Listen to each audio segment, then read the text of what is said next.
Watch this. A dog team coming up a snow-packed street. A crowd. A man in furs lifting a small canister like it was made of gold. Because as far as anyone in that town was concerned, it was. This is the most famous film ever shot in Alaska. The dog at the front of that team got a statue in Central Park, a national tour, and a name every child in America knew. Here is what the caption on this film never says. It is a reenactment.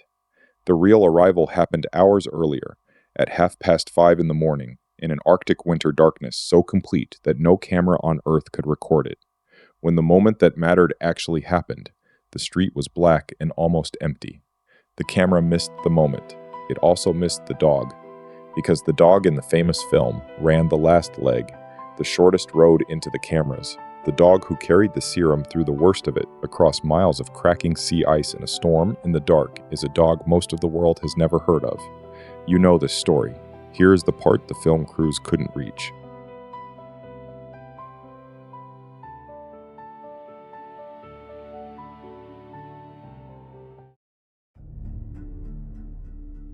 Nome sits 2 degrees below the Arctic Circle, and in winter it is not a town so much as an island in the ice.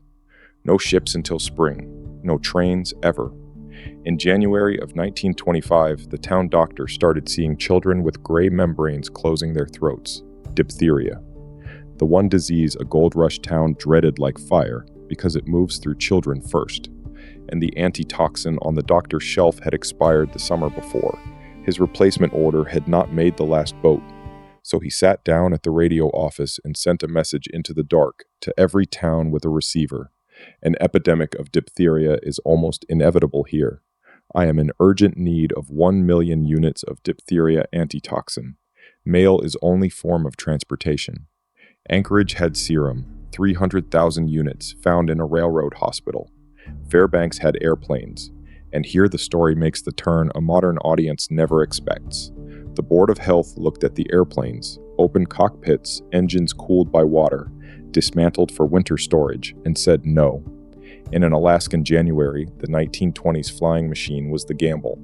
The dogs were the proven technology. They chose the dogs. The serum went north by rail as far as rails went. From there, more than 600 miles of river ice and coastline stood between the package and the town. Mail trail country, roadhouse to roadhouse. The wire went out along the trail, and 20 drivers and 150 dogs began moving into position in the coldest weather Alaska had seen in 20 years.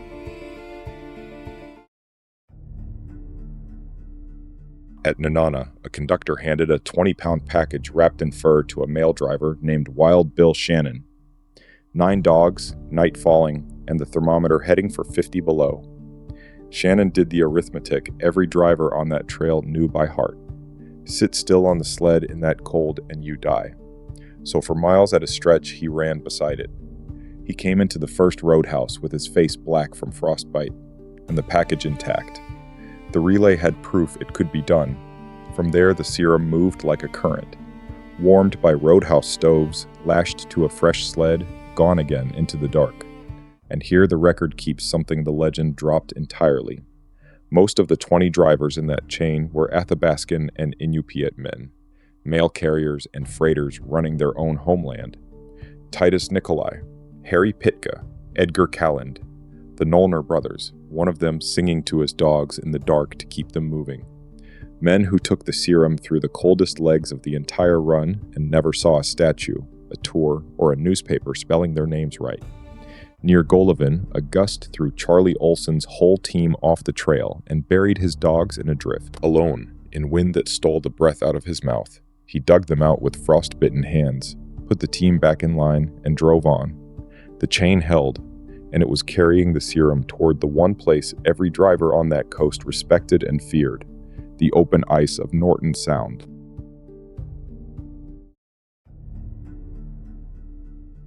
Leonhard Seppala was the most famous musher in Alaska, a small, quiet Norwegian who won races the way other men lost them. And at his lead ran a 12-year-old Siberian husky named Togo. Small, scarred, and in Seppala's own estimation, the finest dog that ever wore harness in the north. They were given the longest and most dangerous stretch of the entire relay. Between Seppala and the next driver lay Norton Sound, a bay of sea ice the size of a small state. Around it was safe and slow. Across it was a full day faster, over ice that heaved with the tide, that could split behind a team and drift out to open water with the wind. Seppala took the shortcut, at night, in a storm. And here is the fact to hold on to. In a whiteout, a compass is useless, and a man is blind. Seppala could not see his own front dogs. Navigation came down to one animal's nose finding the scent of an old trail under blowing snow, mile after mile, over black water sealed by inches of ice. There is no film of this. There is no photograph. It happened where no camera could live, and the only record of it is that they came out the other side. Then, days later, with the return legs still to run, Togo crossed the ice again. And the archive, by the way, takes a side here too. Balto would be photographed until the plates wore out. Of Togo, the record keeps almost nothing. A working dog, too far from the cameras, doing the part of the job no camera could reach. By the time Seppala handed the serum on, his team had covered more ground than any other in the relay, most of it through the worst of it. Togo had spent everything. It was his last long run.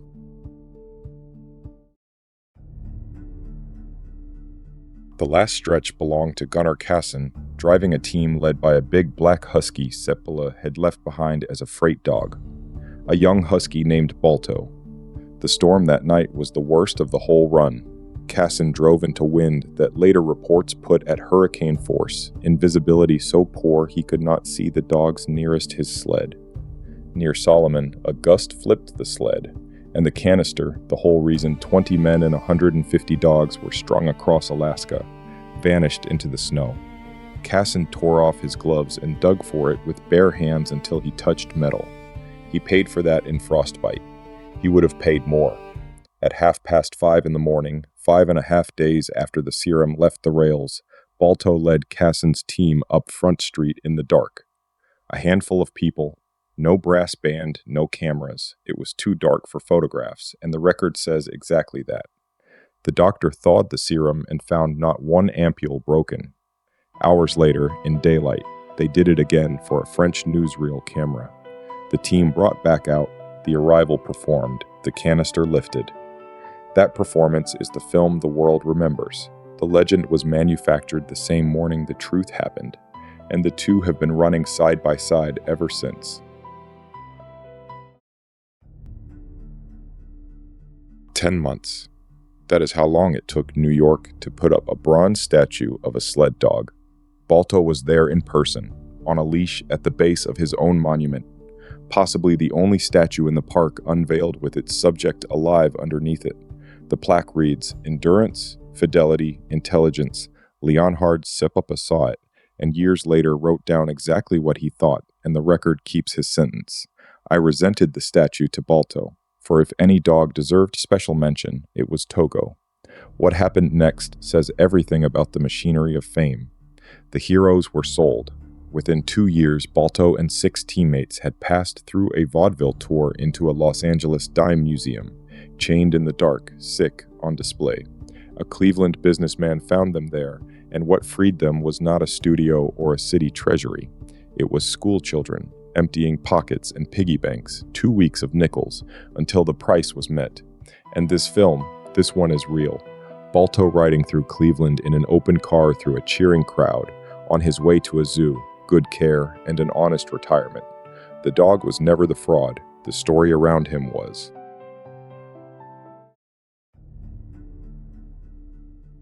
And now the part almost nobody has ever heard. The famous relay did not end the epidemic. 2 weeks later, a second shipment, larger than the first, came down the same trail, by dog sled, through another blizzard, carried by many of the same men and the same tired dogs. No statue mentions it. No film exists of it. The men just did it again, because the town still needed it. The record keeps the second run. The legend never had room for it. Togo never got a parade. He retired quietly to a kennel in Maine, 3,000 miles from the ice he crossed, and spent his last years doing something no statue can do, siring pups. He died with Seppala beside him, and the newspapers finally called him what he was, 4 years too late. But walk past any Siberian husky today, and there is a fair chance you are looking at Togo's bloodline. His monument is alive, and it is still running, and every March, mushers retrace that same mail trail in a race the whole world watches. A race that exists because of 5.5 days in 1925. The reenactment got the statue, the record got the truth. Both are still standing, but only one of them was ever alive, and the record keeps one more thread for another day. The men who chose dogs over airplanes were right in 1925. Within 15 years, the airplane took the mail trail anyway, and the world the relay saved was already vanishing when it ran. The record remembers that one too.